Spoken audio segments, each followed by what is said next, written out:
सुन रहा और रक्षे दे पाटे टायर। ਤੁਸੀਂ ਬੇਫਿਕਰ ਰਹੋ ਜਨਾਬ। ਓਏ ਤੈਨੂੰ ਪੰਜਾਬੀ ਵੀ ਆਉਂਦੀ ਆ? ਕਿਉਂ ਨਹੀਂ ਜੀ, ਮੈਂ ਵੀ ਜੱਟ ਹਾਂ। ਵਾਹ, ਤੇ ਮੇਰਾ ਨਾਮ ਹੀ ਹੈ ਛੀਜੋ ਜੱਟ, ਤੇ ਮੈਂ ਨਹੀਂ ਆ ਕਿਸੇ ਤੋਂ ਘੱਟ।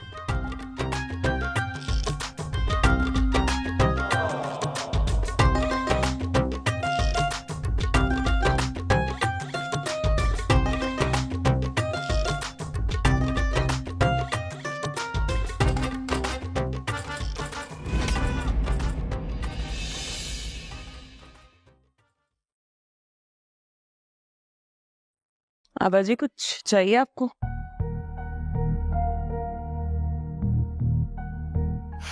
नहीं पुत्र जी,